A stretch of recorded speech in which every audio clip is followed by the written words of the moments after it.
Hello everybody, welcome for this new episode of the Bestiary of Terebia, and today I will talk to you about the Orcs. So I will first present them as shepherds saw them, and after like the pretends see them.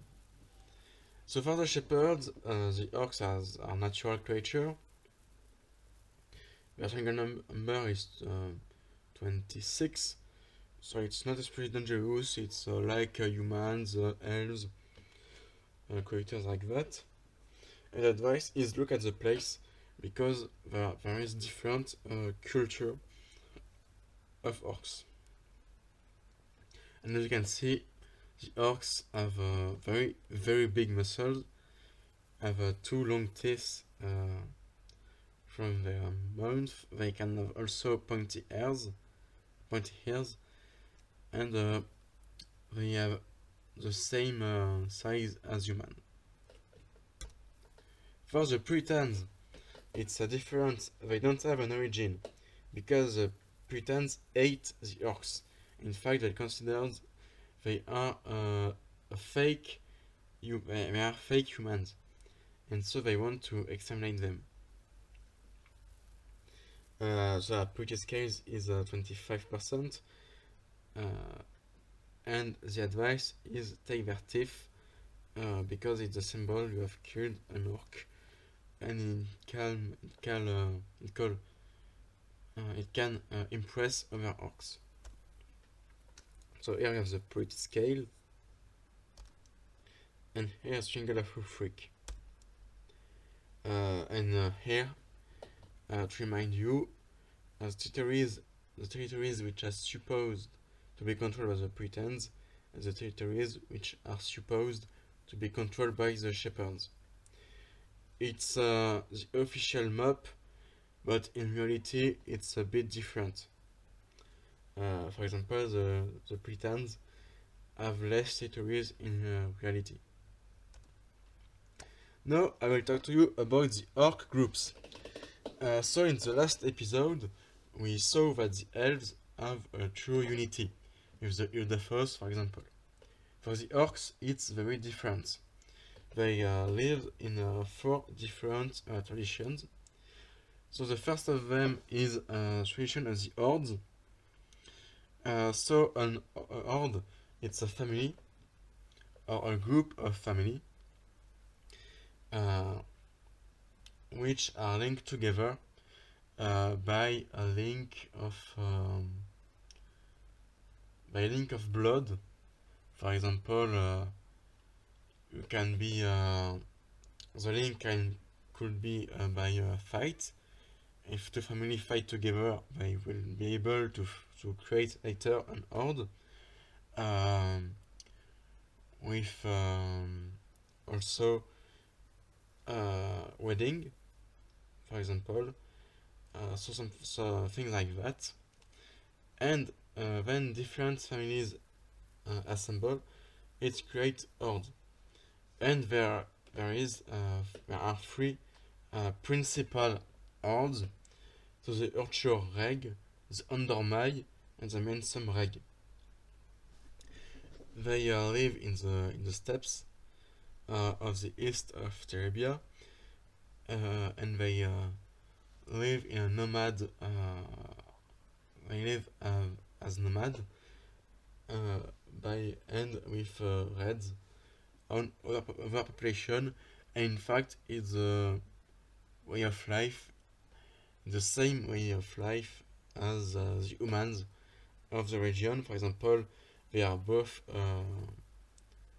they both trust in shamanism. For example, they also live of hunting, and in some hordes, you can occasionally have humans families in orcs clans or orc families in human hordes, for example.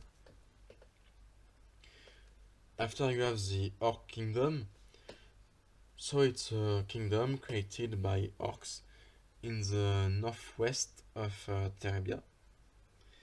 And after that you have the common orcs. So it's orcs who live everybody in cities, like uh, like them. For example, they take the traditions of the cities, so they are called common because they are common citizen of cities. And after the tribal orcs, I will talk about them because if the orcs of the hordes of the kingdom and the common orcs take the local tradition for them, the tribal orcs have their own tradition and religion. So here you have on the map the localization of the different groups. And so for the tribal orcs, in fact, you have three steps. The Kujunda is it's a little village with no fortifications, and in it you will find um, the marginal orcs, the young orcs, the young men orcs, which need to prove themselves as true male orcs, in fact. And you have also some elder orcs who teach uh, the young orcs. After you have the Kolengak, so it's important cities which obey to the orc fortress, and the orc fortress is the principal it's a principal place for the orcs, so it's called the Gorgostsen. And in fact, in the Kolengak, we found secondary habitations. For example, when orcs will hunt or will work, for example, in the mines or in cutting trees, for example. And when they have end this job, they will return to the Kogurtsen. In fact, and they live in the Kogurtsen. The Kolengak could be translated as a colony, maybe, but it's not the exact translation of the concept. It's globally a city of workers, and the workers live in it until they finished their job. So when you have the birth cycle, uh, so the life of the orc will be determined by the moment of of uh, his birth. So you have the organization around the four, in fact, ancestors. It's not truly considered as gods. In fact, they are supposed the four ancestors. So Ukraves, Menlele, Eanelos, and Databzi are supposed to be the four first orcs which became gods. So the Ukraves is the ancestor of creativity and fecundity, Menlele of knowledge and tradition, Ayanelos of traveling, and Aitabzi of war and courage. If because of that, if you if you are for example if your birth date is in the spring, you will work in a job which concern fecundity or creativity. Medlele, so in the summer, it will be knowledge and tradition. For example, professors, priests, or something like that. Eanelos, it will be everything which concerns travel. And Zaitabzi, it's everything which concerns the war. And also the fabrication of a weapon. and some orcs, some tribal orcs, also trust in Velebi, but at the equinox. And in fact, it's orcs will study Velebi region, for example, or who will be ambassadors with the shepherds. After that, because it's too simple, will be the patron god. For example, imagine you are an orc, so your birth date is in spring. So you will be concerned by all the job linked to fecundity or creativity. Well, very good. But your birth date is in the first first or the second month or spring. So your patron god will be Daitapzi, because you are near the winter. And if it was in the second or third month of spring, it will be Mendele, because summer is near. But here your patron god is Daitapzi, because winter is near in that case. So your job will be so in creativity or fecundity, but linked to the war. For example, you will be able to create a new weapon, to test or create a new weapon, or to learn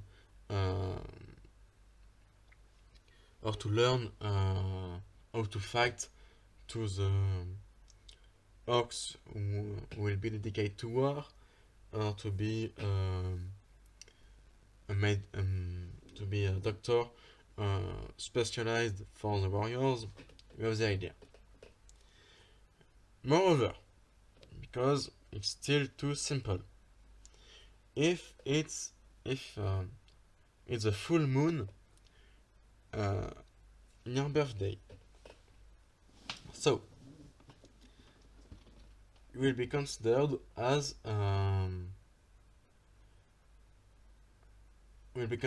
very important. For example, will be sent to, in that case, to an elite troop to take care about an elite troop. And in the new moon, it will be, for example, for imagine you have the elite troop, the command troop, and something under it.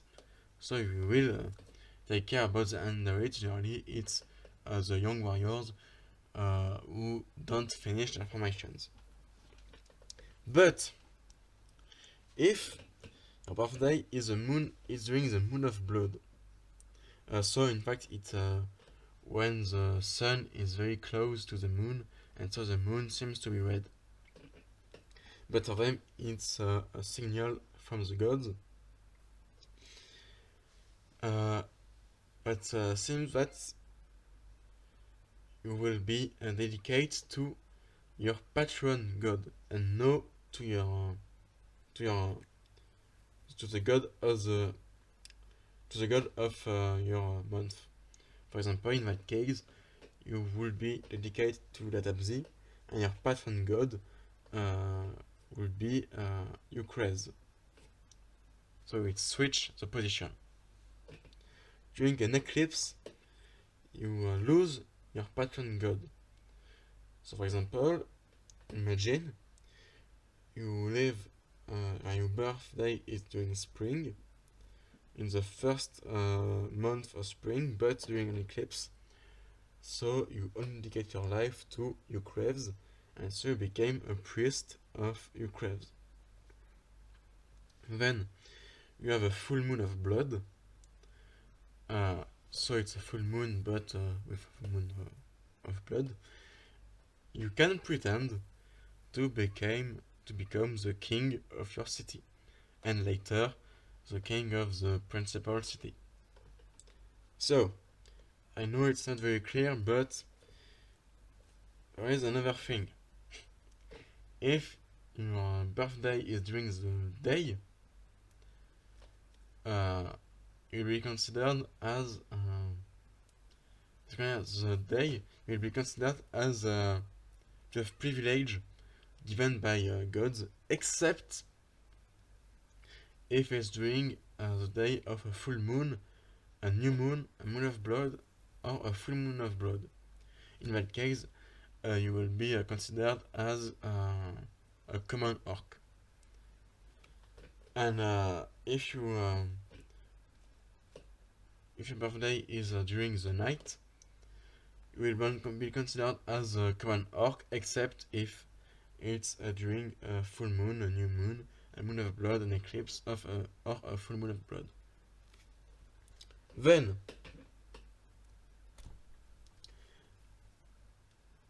you have also other factions, other organizations, which count a lot of orcs inside them. You have the Fjorgeisvik, so it's a group of clans which hate magic, and the orcs are not very good in magic. So a lot of them choose the Fjorgeisvik. After you have the no human fidelity, which is very simple. They are no human. Some human cities make discrimination, so they reach no human societies. It's especially the common orcs who join this organization. Also the shepherds, because the shepherds considered orcs as equal to human, and so a lot of common orcs have a strong faith in Velebi if they live in cities under the control of shepherds. After you have the All Orcs Band, so it's a band of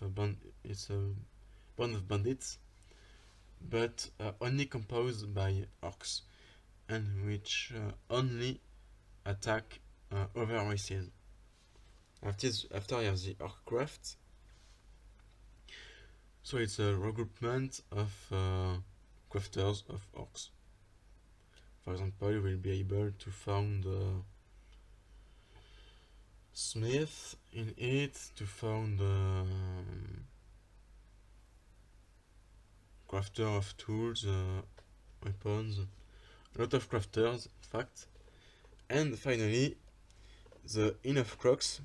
So it's a chain of hostels everywhere in Terebia,